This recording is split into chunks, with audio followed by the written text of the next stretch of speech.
Hola, ¿qué tal amigos? Bienvenidos a un nuevo programa del Vagabundo Millonario Genius. Hoy vamos a hablar del gran Juan Sebastián Bach. No hace falta presentarlo, lo conocen sobre todo los panaderos y ya os explicaré el porqué.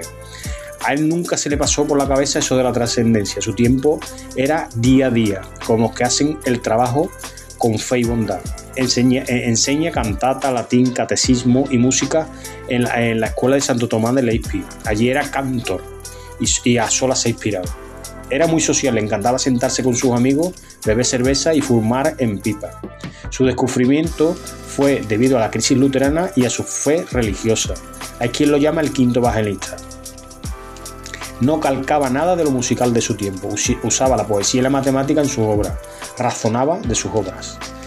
La música en su tiempo no estaba en las universidades, sino se daba a través de la iglesia y se nombraba los maestros Kapellmeister para que enseñara y tuviese un sueldo. En su zona, Turingia, donde nació Lutero, no se daba ópera y él hizo algo parecido. El ambiente de allí, tradicional y conservador, era reacio a influencias europeas. Allí el apellido Bach era de una familia de 4 generaciones de músicos, que su hijo llevó hasta 6 generaciones después. También eran panaderos. Juan Sebastián Bach nació como su sexto hijo el 21 del 3 de 1685 en Eisenach. A los 8 años entró en el colegio, no tuvo educación musical, excepto que su padre le enseñó a tocar el violín, pero el que influyó en él fue su tío, aunque no tenían mucha relación con ambas familias. A los 15, y como buen estudiante, se marchó a Augsburg. Para mantenérselo, tuvo que entrar a cantar en Michelausschule para niños pobres. Allí en la biblioteca, la biblioteca fue destruida, Juan Sebastián Bach empezó a estudiar en Bonn y tuvieron una amistad y ambos iban a ver la música a Lunenburg y se conocieron bien. Pasó 5 años en Hamburgo y conoció a Händel. Contigua a la Michelausschule estaba la Ritterakademie, es que el alemán es lo que es, donde enseñaban francés, danza y esgrima para hijos de nobles, y uno de los profesores de allí, Thomas de la Selle, era acompañado por Juan Sebastián Bach y conoció su música en Celle, una corte muy parecida a Versalles. Ya que no podía ir a la universidad, empezó a buscar trabajo de profesional de música. Le hicieron una prueba para Jacob Briche de Sangerhausen y a pesar de su juventud aprobó. Y pronto trabajaría en la corte de Weimar también. Era por entonces un organista excepcional habilidad. Para probar el nuevo órgano de Weimar lo llamaron a los 18 años, aparte de ser bueno su apellido. Y además sabía cómo se construían los órganos, porque entraba en todas las obras para saber cómo funciona por dentro. Tenía mucho tiempo libre, cosa que usaba para perfeccionar su técnica, y hacía veladas de noche en castillo y así hizo muchas relaciones.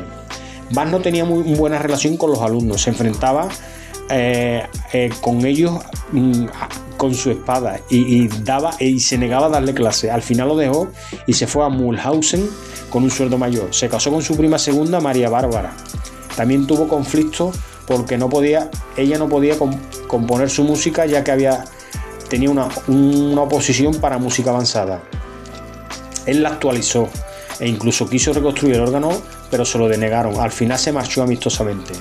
Necesitaba marcharse. Si se hubiera quedado allí no hubiese sido el genio internacional. Necesitaba amplios horizontes y Vivaldi y el moderno concierto italiano serían los catalizadores. En Weimar tuvo 6 hijos. Fue el empleado como violinista por Johann Ernst, que gobernaba con su hermano. Empezó a mostrar interés por el órgano que había en Liebfrauskirche de Halle. Primero fue Kapellmeister y después fue Concertmeister. Fue a Dresde y tuvo un éxito increíble y volvió a Weimar para marcharse de nuevo. Después de Weimar ya no tocó órgano para nadie, solo para él. Con los 2 órganos a su disposición en Weimar empezó a componer. A 100 kilómetros al norte de Weimar estaba Köthen. Se instaló en él el calvinismo y ninguna más religión. Gisela Agne y su hijo Leopold montaron un seminario para hijas nobles. Leopold estudió en Berlín, Francia, Italia, Países Bajos, y al volver a Köthen fue experto en violín. Violaba la viola da gamba, el clavecémbalo, poesía y tenía buena voz de bajo. Allí construyó una capella, un colegio musical, imitando los que vio de viaje. Rescató a 7 músicos de la disuelta corte de Prusia. Bach y varios músicos de la capella acompañarían al príncipe Leopold en sus viajes. Ya como Kapellmeister, homenaje a su amigo Leopold, hizo los conciertos de Brandenburgo. Muere María Bárbara y se casa con Ana Magdalena, que era cantante.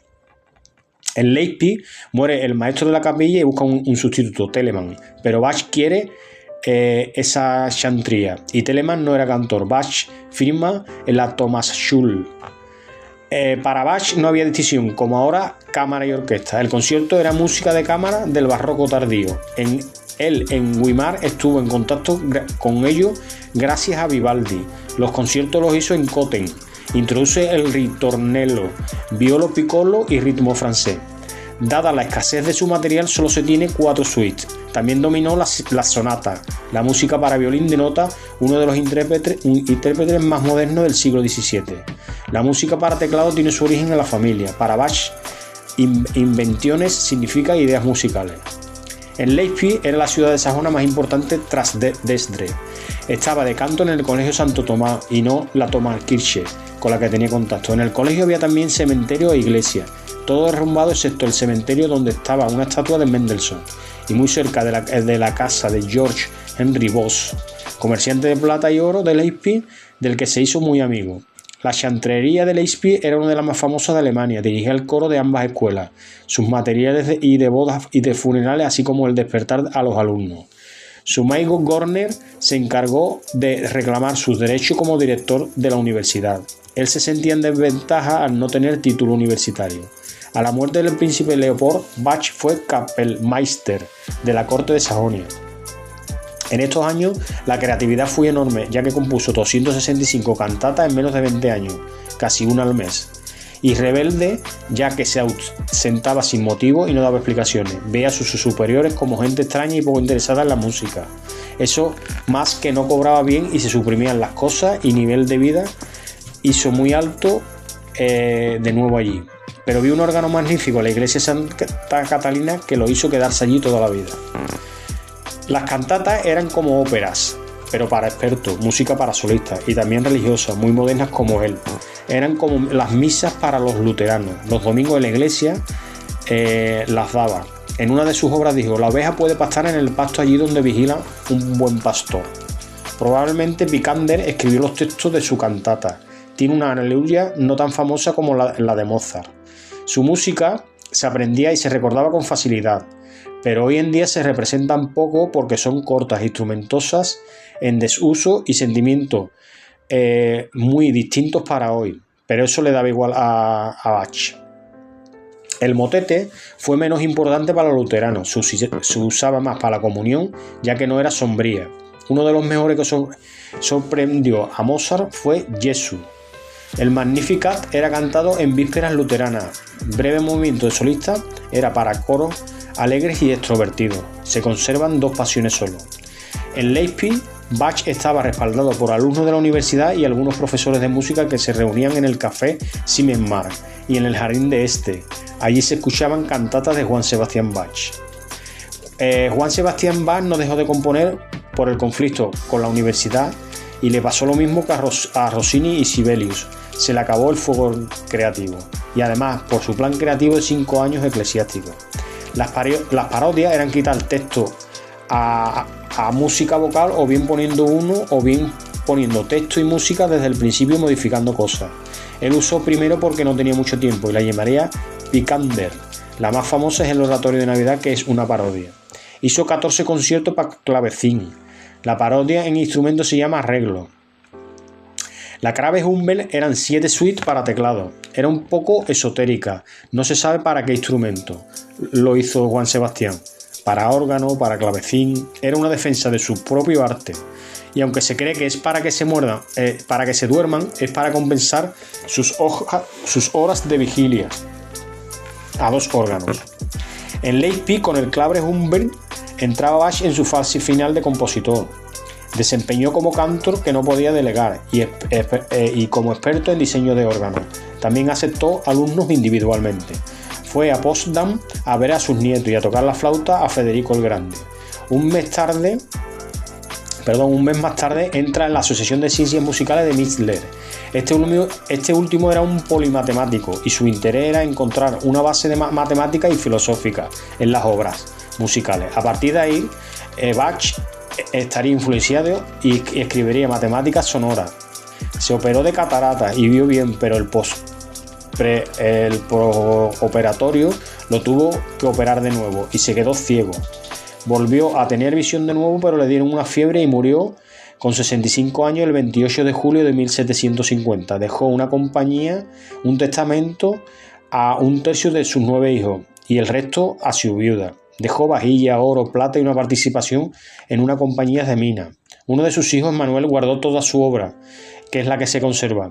Otra se arruinó, la malvendió y se desconoce esa parte de la obra de su padre. La imitación de dos voces por separada en dos tiempos distintos le sirve al contrapunto. De Bach se conserva muy poco contrapunto. Música esotérica, visionaria, profunda, dos versiones, una colocada sobre la otra, efecto espejo, pero fueron impresas una detrás de la otra. Introduce su firma en blancas y su hijo dice que cuando la introdujo murió. La gente se pregunta si el arte de la fuga es una obra científica para la asociación de Mesmer. Aunque se ha estudiado parte de su obra, su apariencia física aún no se conoce por completo ni cómo era. Se cree que era sociable, le gustaba recibir gente en su casa, bebía cerveza y vino y fumaba en pipa. Tuvo 20 hijos, tocaba muy serio y era muy modesto, pero en conflictos de autoridad tenía mucho temperamento si no conseguía las cosas. Tuvo 3 etapas: aprendizaje, maestría y trascendencia. Su música es muy difícil de interpretar, es dirigida por el cerebro y no por los dedos. No fue muy famoso, pero sí reconocido por los grandes, por Beethoven, Haydn y Mozart. Bach usaba la gematría o alfabeto numérico, del 1 al 24, I y J son 9, U, V son 20, por supuesto sin la ñ. La gematría tiene sentidos ocultos y cabalísticos. Espero que os haya gustado y nos vemos en el siguiente programa. Un saludo.